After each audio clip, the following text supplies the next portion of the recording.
Bueno, entonces hoy vamos a hacer un recorrido acerca de lo que escribió San Agustín y que fue utilizado por los padres del concilio al redactar el capítulo octavo de la Lumen Gentium.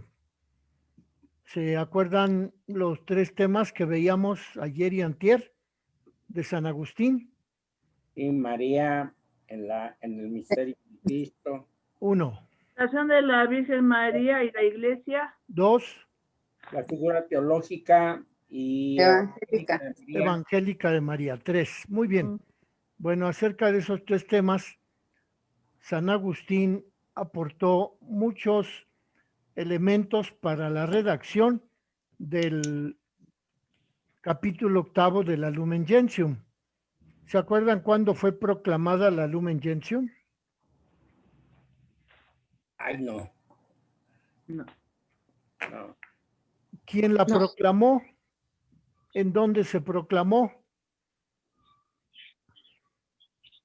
Juan Pablo. Una parecida, ¿no? ¿Perdón? El concilio, ¿no? A ver, ¿quién está hablando? ¿Elizabeth? Yo digo que fue en Aparecida. ¿Qué es Aparecida? En el concilio de Aparecida, en Brasil. Bueno, solamente ha habido concilios en el Vaticano. De modo que en Aparecida se llama la reunión del episcopado de Latinoamérica y del Caribe. Es casi lo mismo que un concilio, pero ese de Aparecida solamente reunió a los obispos de América Latina y el Caribe.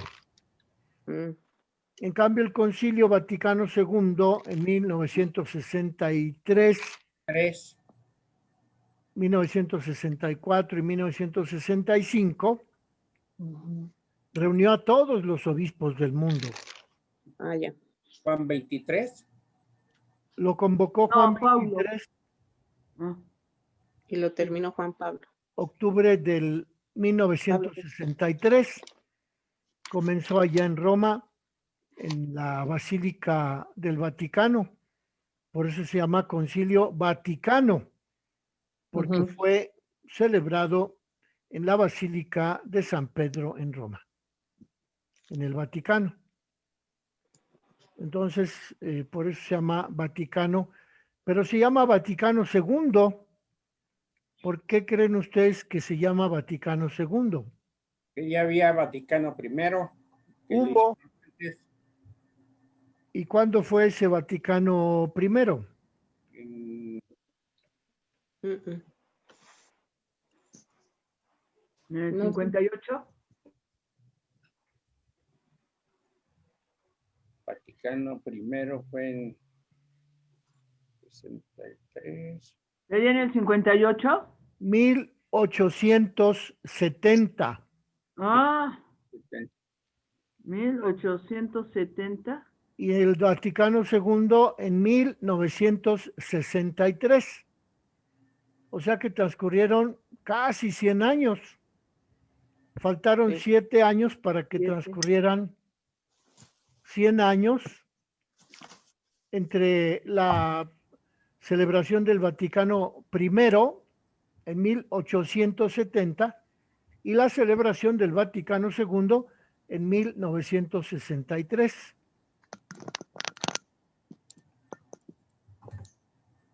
Entonces, vean ustedes que la diferencia de casi 100 años se establece entre esos dos concilios. Entonces,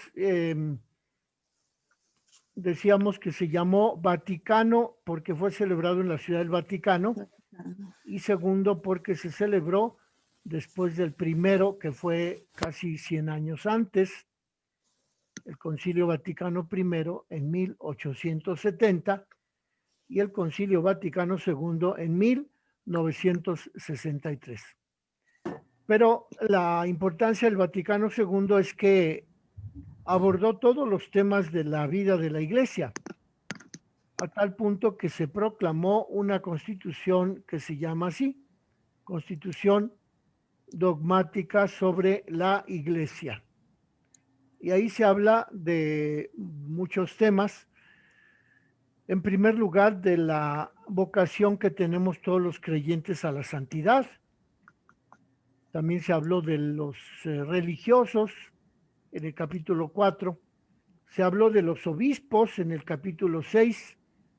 Se habló de los laicos en el capítulo 7 y de la Virgen Santísima en el capítulo 8 de esa Constitución Dogmática Lumen Gentium, proclamada el 21 de noviembre.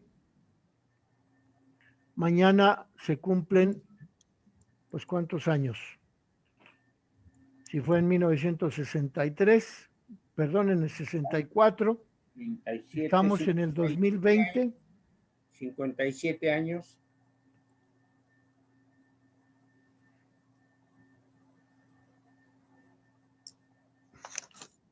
Siete para 12. 56 años. 56 años hace. 56. Sí. ¿Quién tiene 56 años de ustedes? No. Ay. Ya pasó hace mucho tiempo. Bueno, pues se han de acordar que cuando éramos niños hubo esa como revolución en la iglesia, en donde las misas comenzaron a hacerse en español. Eso fue resultado del Concilio Vaticano II. Y el padre ya no celebraba de espaldas al pueblo, sino que celebraba de frente al pueblo. Entonces, pues esos cambios vinieron con el Concilio Vaticano II, pero aquí nos interesa profundizar en el número 53, 54 y 65 de esa Lumen Gentium, porque en el número 53 de la Constitución Dogmática sobre la Iglesia, proclamada por el Concilio Vaticano II en 1965, no, perdón, en 64, el 21 de noviembre de 1964, se proclamó, la publicó el Papa Pablo VI. Y entonces en el número 53 de esa Constitución dice, los obispos reunidos en el Vaticano II tomaron una frasecita de uno de los sermones de San Agustín. La frasecita está inserta en ese número 53. Y lo que decía San Agustín allá, ¿cuántos años antes? Como 1500 años antes, decía así: es verdadera madre de los miembros de Cristo por haber cooperado con su amor a que naciesen en la iglesia los fieles que son miembros de aquella cabeza. Ese es el texto que redactó San Agustín y que lo encontramos en el número 53 de la Constitución Dogmática sobre la Iglesia proclamada por el Concilio Vaticano II. Es verdadera madre de los miembros de Cristo por haber cooperado con su amor. Ay, no se le escucha.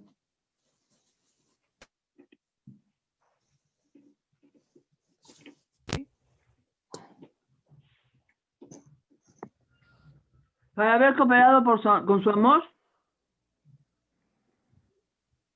A que naciesen en la iglesia.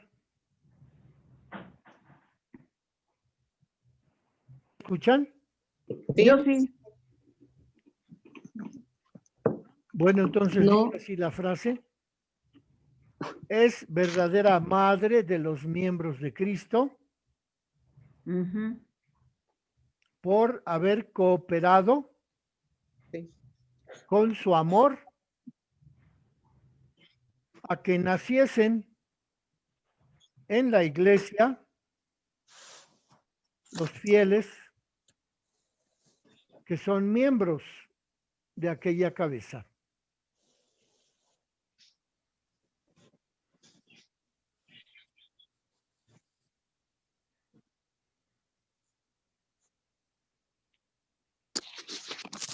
Ese es el párrafo que escribió San Agustín y que los padres conciliares toman como base para decir que en el número 53 de la Lumen Gentium, que ella es madre de Jesucristo, pero también es madre de los discípulos de Jesucristo, madre espiritual.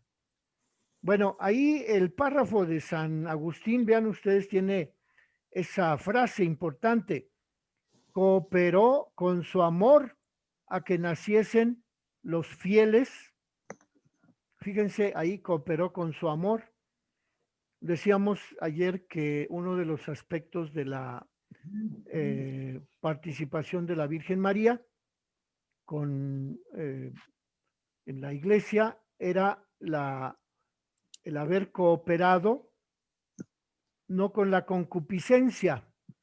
Decíamos ayer que San Agustín señala que la Virgen Santísima engendró a su hijo por la dinámica del amor que resultó de la fe que tenía la Virgen Santísima. De modo pues que la razón por la cual la Virgen engendró a su hijo fue por amor, como dice San Agustín, no por la concupiscencia de la carne, sino por el amor que es el resultado de la fe de María en las palabras del ángel. Y aquí en el Concilio Vaticano II, en el número 53, se dice eso: cooperó con su amor a que naciesen los fieles. Es decir, que los obispos reunidos en el Concilio Vaticano II aceptan la doctrina de San Agustín en cuanto a que se refiere a la capacidad de amar de la Virgen Santísima, por medio de la cual ella concibió a su hijo no por la concupiscencia de la carne, sino por amor, y también concibió, la Virgen cooperó a que la iglesia No le escucho, concibiera Fray. a los hijos por medio del amor. ¿Me escuchan? Sí, Fray. Yo sí. Yo sí. Sí. A ver, ¿alguna pregunta? Yo también, Fray. Dígame, Elizabeth. No, sí lo escucho bien. Ah, bueno. Entonces, vean ustedes la importancia que tienen los documentos de los padres de la iglesia, que aunque han sido redactados hace 1500, 1600 años, todavía en la iglesia resuena esas afirmaciones que ellos redactaron en algún sermón y que hoy nos sirven de fundamento para constituir nuestra iglesia con base en las últimas reuniones de los obispos, como es la del Concilio Vaticano II.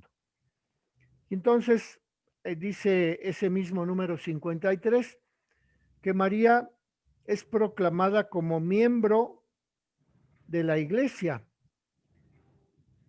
y como ejemplar acabado de la misma, de la iglesia en la fe y en la caridad.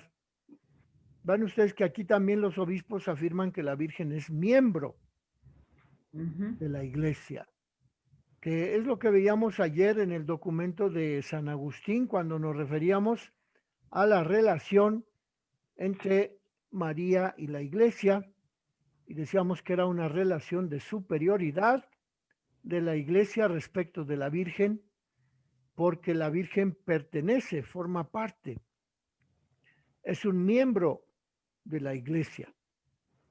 Por eso la iglesia es más grande, más global que la Virgen. La Virgen es uno de los miembros de la iglesia. Si bien, como dicen aquí los obispos, ella es miembro excelentísimo y enteramente singular de la iglesia, y que es el ejemplo de la iglesia en la fe y en la caridad. ¿Por qué? Pues porque la Virgen engendró a su Hijo por amor, por la caridad, y esa caridad derivó de la fe que la Virgen puso en las palabras que le dijo el ángel Gabriel cuando la visitó en Nazaret. Bueno, vean ustedes que en ese número 53 de la Lumen Gentium se establece este dicho de San Agustín acerca de la importancia de la Virgen como Madre de Dios y Madre de los miembros de la cabeza que es Cristo. Y entonces, en el número 56, dicen los obispos del Concilio Vaticano II que la Virgen Santísima fue enriquecida con la santidad enteramente singular por orden de Dios, y así fue saludada por el ángel como llena de gracia. Aquí resuena también la enseñanza de San Agustín en este número 56 de la Lumen Gentium, porque eso dicen los obispos.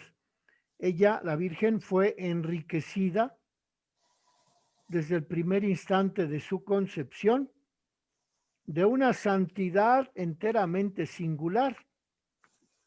¿Se acuerdan que ayer veíamos que San Agustín dice que la Virgen no cometió pecado a causa de que la concepción virginal de su hijo en su vientre la purificó, la preparó para que ella no cometiera pecado? En ningún momento, dice San Agustín, la Virgen estuvo sometida al poder del demonio, al poder del pecado. Y aquí en el número 56 nos dicen los obispos del Concilio Vaticano II, fue enriquecida desde el primer instante de su concepción con una santidad enteramente singular, a tal punto que es saludada por el arcángel con ese título, llena de gracia. En el Evangelio de San Lucas, que es donde viene ese relato, encontramos el término griego que charitomene. El término griego que charitomene es el auristo pasivo, tiempo auristo pasivo del verbo charitó, que significa tener gracia, estar con la gracia. Pero aquí la forma verbal del auristo pasivo significa que la Virgen ha sido enriquecida en un momento determinado y que a partir de ese momento ha conservado durante toda su vida esa plenitud de gracia que recibió en el momento de la anunciación. Cuando el ángel le dice, Jaire que charitomene, que son palabras griegas en las que San Lucas, el autor del párrafo del Evangelio, nos dice de qué manera el ángel saludó a la Virgen María. Y aquí los obispos en el número 56 nos recuerdan eso, que fue enriquecida desde el primer instante de su concepción con una santidad enteramente singular, porque el ángel la llama, la saluda con el título llena de gracia. Eso se encuentra en el capítulo 1 de San Lucas, versículo 28. Entonces, como ven, pues se trata de un tema que proviene de San Agustín, pero que está escrito en el Concilio Vaticano II, en ese documento de la Lumen Gentium. ¿En Lucas qué capítulo es, perdone? Capítulo 1, verso 28. Ah, gracias. Llena de gracia, que charitomene. Te jaireto. Kejarito mene. N. La palabra en griego es kejaritomene. Y jaire significa alégrate. Jaire, kejaritomene, significa alégrate llena de gracia. ¿Qué es lo que decimos también cuando rezamos el Ave María? Salve María, llena de gracia.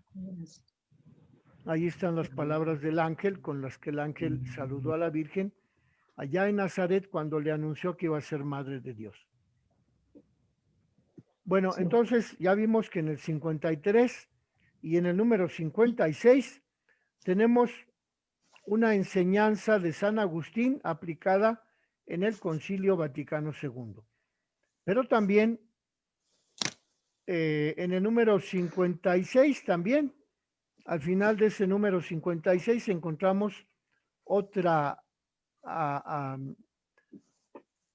cita de San Agustín. Dice que ella es la madre de los vivientes, como Eva fue llamada también madre de los vivientes, pero que a causa de la desobediencia de Eva, hemos perdido la gracia, pero que a causa de la obediencia de María,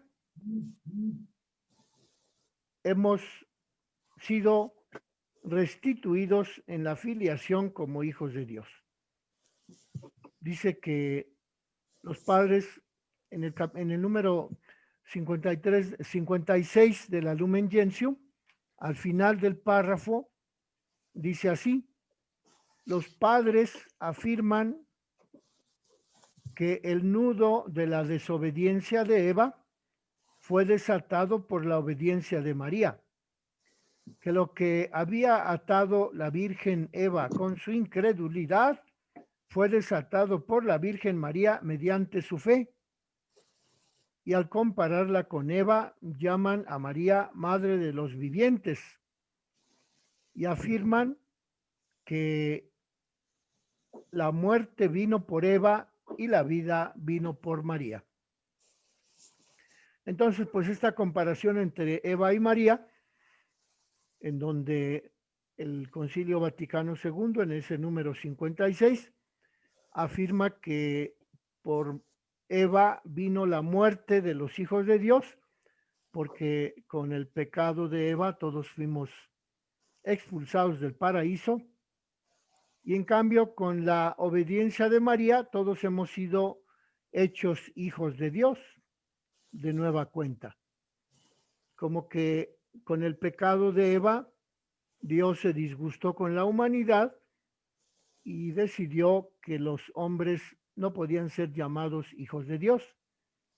Y así se consideró a todo lo largo del Antiguo Testamento. De hecho, es una de las acusaciones que los judíos le hacen a Jesús cuando están ante Pilato. Este ha dicho que es hijo de Dios y eso para nosotros los judíos es una blasfemia. Por eso debe morir. Así le decían cuando estaba frente a Pilatos en ese juicio que le hicieron en la noche del Jueves Santo y la madrugada del viernes.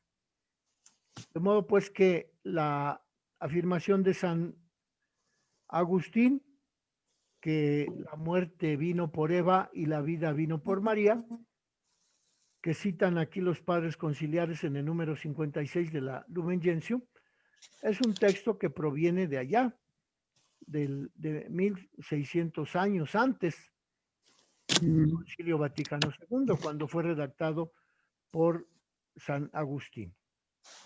También en el número 65 de la Lumen Gentium encontramos una cita de San Agustín, puesto que ahí dicen que María resplandece como modelo de virtudes para la comunidad de los elegidos. Y la Iglesia contempla a la Virgen con mucha reverencia y entra en el misterio de la encarnación, pues María al haber participado en la historia de la salvación, refleja las verdades de la fe cuando es anunciada y venerada por los fieles en relación con su Hijo. Vean ustedes, aquí está esta afirmación que la Virgen Santísima participó en la historia de la salvación, que es también lo que decíamos ayer en San Agustín, que para él la participación de la Virgen María en la historia de salvación consistió en que ella fue elegida por Dios para ser madre de su Hijo Jesucristo. Y que de esa manera, al haber sido elegida por Dios para ser mamá de Jesucristo, formó parte de la historia de la salvación, formó parte del designio de Dios sobre todos los seres humanos.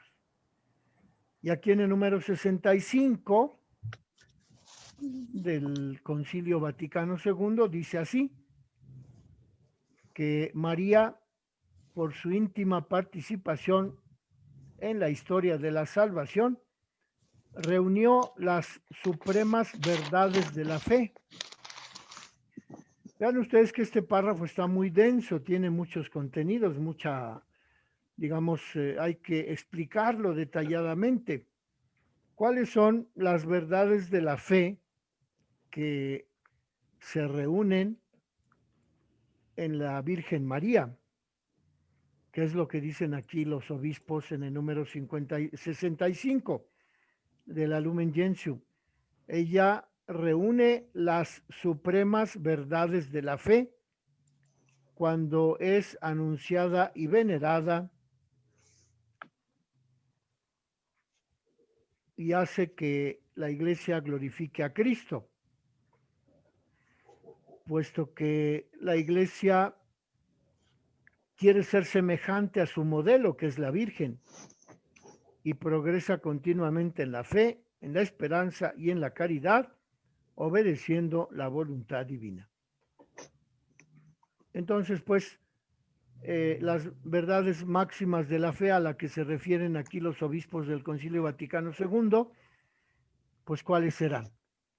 Que Cristo fue encarnado, es decir, que Cristo es Dios. Esa es una verdad suprema de nuestra fe.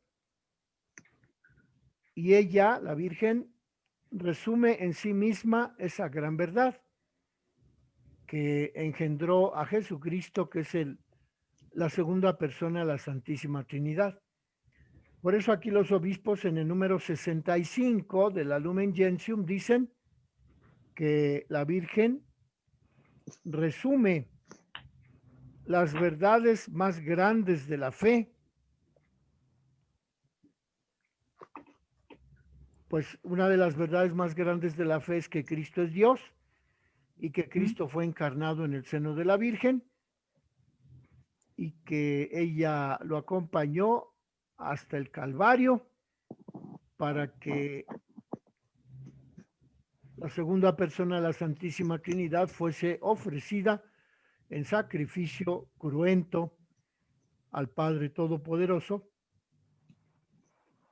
y por medio de ese ofrecimiento, de ese sacrificio de Cristo en la cruz, fueran perdonados nuestros pecados. Y la Virgen Santísima estuvo ahí al pie de la cruz para ofrecer a su Hijo Jesucristo al Padre, y por medio de ese sacrificio, de ese ofrecimiento, de ese sacrificio, de esa oblación, se nos perdonaran nuestros pecados. Esa es otra de las verdades de la fe que decimos en el credo.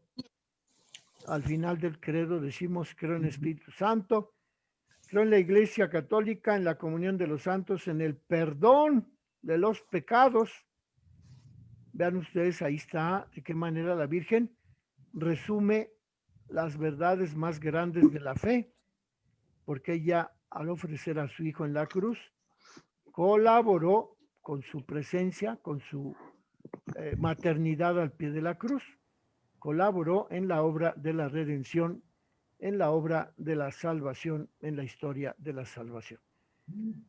Entonces, en el número 65 encontramos eso que también ya decíamos ayer en San Agustín, que él dice que la Virgen María participa en la historia de la salvación.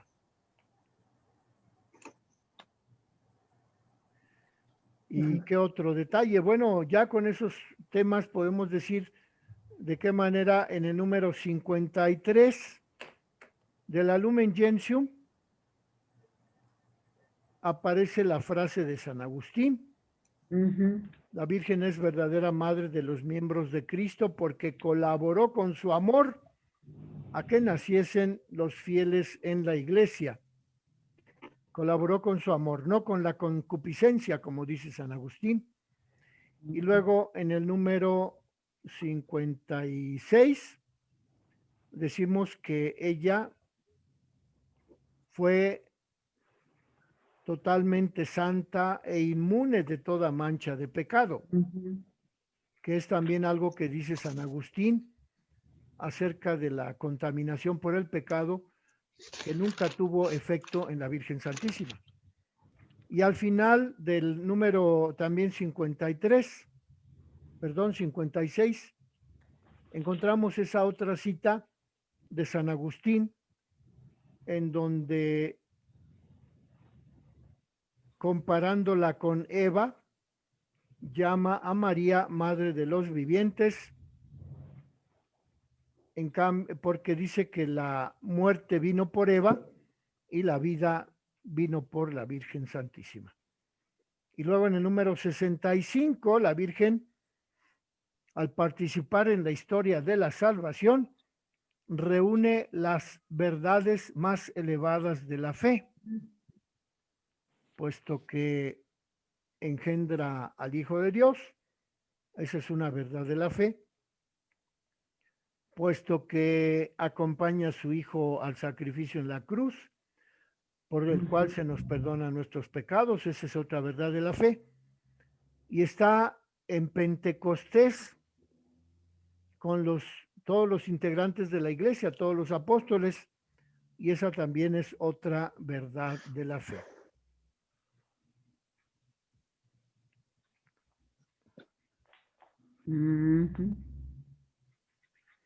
Bueno, pues en eso consistió el examen. El examen para ver de qué manera en la actualidad se aplica, se usa, todavía está vigente la enseñanza de San Agustín. Todavía. A través de las enseñanzas del Concilio Vaticano II. En ese capítulo 8 de la Virgen, de la Lumen Gentium, en donde se habla concretamente de María como miembro, el miembro más sublime, más importante, más elevado, más alto de la iglesia, pero a fin de cuentas un miembro de la iglesia. Bueno, hasta aquí, ¿alguna pregunta?